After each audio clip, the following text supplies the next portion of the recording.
Personal development is a lifelong process. It is a way for people to assess their skills and qualities, consider their aims in life and set goals in order to maximize their potential. Enjoy listening.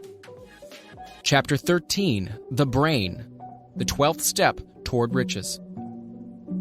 More than 20 years ago, the author, working in conjunction with the late Dr. Alexander Graham Bell and Dr. Elmer R. Gates, observed that every human brain is both a broadcasting and a receiving station for the vibration of thought. Through the medium of the ether, in a fashion similar to that employed by the radio broadcasting principle, every human brain is capable of picking up vibrations of thought which are being released by other brains. In connection with the statement in the preceding paragraph, compare and consider the description of the creative imagination, as outlined in the chapter on imagination. The creative imagination is the receiving set of the brain, which receives thoughts released by the brains of others.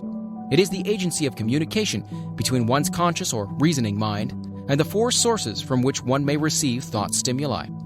When stimulated or stepped up to a high rate of vibration, the mind becomes more receptive to the vibration of thought which reaches it through the ether from outside sources. This stepping up process takes place through the positive or negative emotions. Through the emotions, the vibrations of thought may be increased. Vibrations of an exceedingly high rate are the only vibrations picked up and carried by the ether from one brain to another. Thought is energy traveling at an exceedingly high rate of vibration. Thought, which has been modified or stepped up by any of the major emotions, vibrates at a much higher rate than ordinary thought. And it is this type of thought which passes from one brain to another through the broadcasting machinery of the human brain. The emotion of sex stands at the head of human emotions as far as intensity and driving force are concerned. The brain, which has been stimulated by the emotion of sex, vibrates at a much more rapid rate than it does when that emotion is quiescent or absent.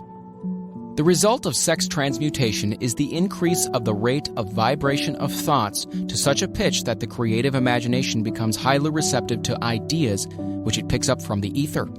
On the other hand, when the brain is vibrating at a rapid rate, it not only attracts thoughts and ideas released by other brains through the medium of the ether, but it gives to one's own thoughts that feeling, which is essential before those thoughts will be picked up and acted upon by one's subconscious mind. Thus you'll see that the broadcasting principle is the factor through which you mix feeling or emotion with your thoughts and pass them on to your subconscious mind. The subconscious mind is the sending station of the brain, through which vibrations of thought are broadcast. The creative imagination is the receiving set, through which the vibrations of thought are picked up from the ether. Along with the important factors of the subconscious mind and the faculty of the creative imagination, which constitutes the sending and receiving sets of your mental broadcasting machinery, consider now the principle of autosuggestion, which is the medium by which you may put into operation your broadcasting station. Through the instructions described in the chapter on autosuggestion, you were definitely informed of the method by which desire may be transmuted into its monetary equivalent. Operation of your mental broadcasting station is a comparatively simple procedure. You have but three principles to bear in mind and to apply when you wish to use your broadcasting station: the subconscious mind, creative imagination, and autosuggestion. The stimuli through which you put these three principles into action have been described. The procedure begins with desire. The greatest forces are intangible. The Depression brought the world to the very borderline of understanding the forces which are intangible and unseen. Through the ages which have passed, man has depended too much upon his physical senses and has limited his knowledge to physical things which he could see, touch, weigh, and measure. We are now entering the most marvelous of all ages, an age which will teach us something of the intangible forces of the world about us. Perhaps we shall learn as we pass through this age that the other self is more powerful than the physical self we see when we look into a mirror. Sometimes men speak lightly of the intangibles, the things that they cannot perceive through any of their five senses, and when we hear them, it should remind us that all of us are controlled by forces which are unseen and intangible. The whole of mankind has not the power to cope with nor to control the intangible force wrapped up in the rolling waves of the oceans. Man has not the capacity to understand the intangible force of gravity which keeps his little earth suspended into mid-air and keeps man from falling from it, much less the power to control that force. Man is entirely subservient to the intangible force which comes with a thunderstorm, and he is just as helpless in the presence of the intangible force of electricity. Nay, he does not even know what electricity is, where it comes from, or what its purpose is. Nor is this by any means the end of man's ignorance in connection with things unseen and intangible. He does not understand the intangible force and intelligence wrapped up in the soil of the earth, the force which provides him with every morsel of food he eats, every article of clothing he wears, and every dollar he carries in his pockets. The dramatic story of the brain. Last but not least, man, with all of his boasted culture and education, understands little or nothing of the intangible force, the greatest of all the intangibles, of thought.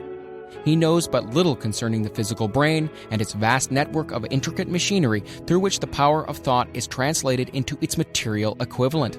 But he is now entering an age which shall yield enlightenment on the subject.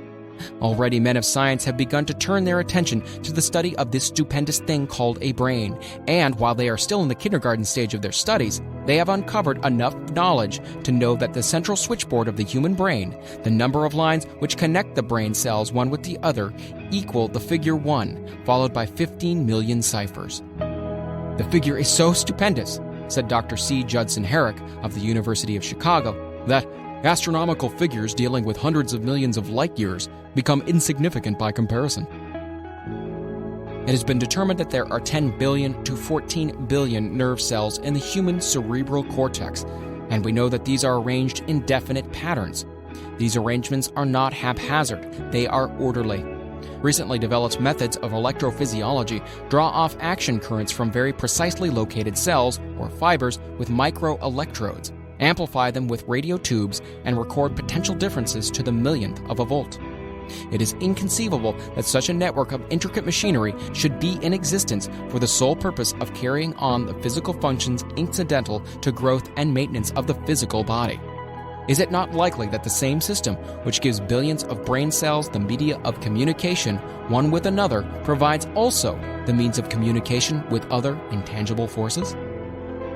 After this book had been written, just before the manuscript went to the publisher, there appeared in the New York Times an editorial showing that at least one great university and one intelligent investigator in the field of mental phenomena are carrying out an organized research through which conclusions have been reached that parallel many of these described in this and the following chapter.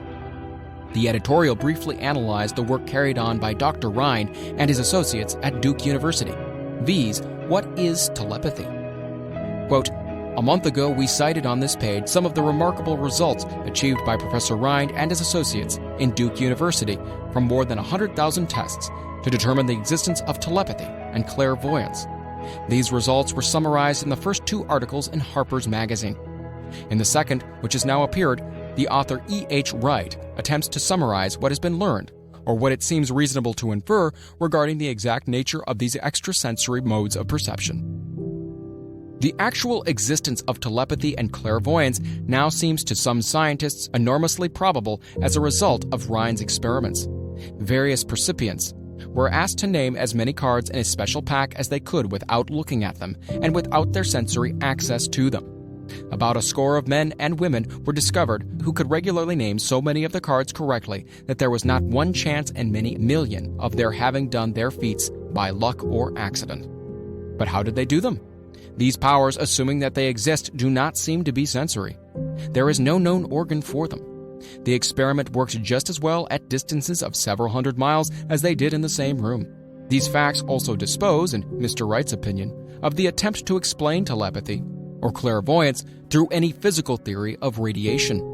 All known forms of radiant energy decline inversely as the square of the distance traversed. Telepathy and clairvoyance don't, but they do vary through physical causes, as our other mental powers do. Contrary to widespread opinion, they do not improve when the percipient is asleep or half asleep, but, on the contrary, when he is most wide awake and alert. Rhind discovered that a narcotic will invariably lower a percipient's score, while a stimulant will always send it higher. The most reliable performer apparently cannot make a good score unless he tries to do his best. One conclusion that Wright draws with some confidence is that telepathy and clairvoyance are really one and the same gift. That is, the faculty that sees a card face down and on a table seems to be exactly the same one that reads a thought residing only in another mind. There are several grounds for believing this. So far, for example, the two gifts have been found in every person who enjoys either of them. In every one so far, the two have been of equal vigor, almost exactly. Screens, walls, distances have no effect at all on either.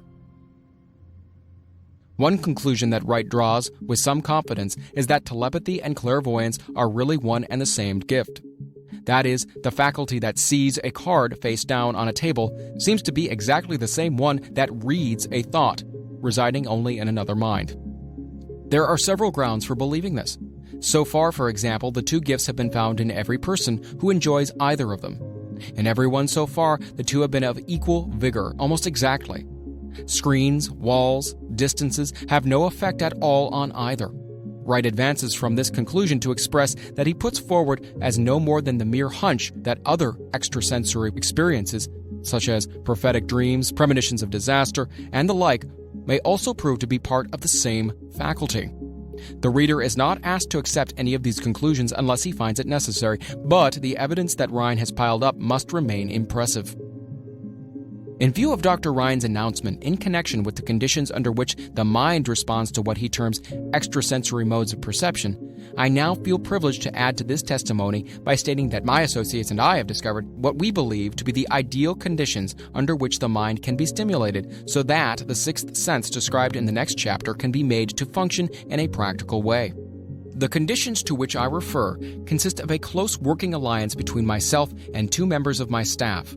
Through experimentation and practice, we have discovered how to stimulate our minds by applying principles used in connection with the invisible counselors described in the next chapter, so that we can, by a process of blending our three minds into one, find the solution to a great variety of personal problems which are submitted by my clients. The procedure is very simple. We sit down at a conference table, clearly state the nature of the problem we have under consideration, then begin discussing it. Each contributes whatever thoughts that may occur. The strange thing about this method of mind stimulation is that it places each participant in communication with unknown sources of knowledge definitely outside his own experience. If you understand the principle described in the chapter on the master mind, you of course recognize the round table procedure here described as being a practical application of the mastermind. This method of mind stimulation, through harmonious discussion of definite subjects between three people, illustrates the simplest and most practical use of the mastermind. By adopting and following a similar plan, any student of this philosophy may come into possession of the famous Carnegie formula briefly described in the introduction. If it means nothing to you at this time, mark this page and read it again after you have finished the last chapter. The Depression was a blessing in disguise. It reduced the whole world to a new starting point that gives everyone a new opportunity.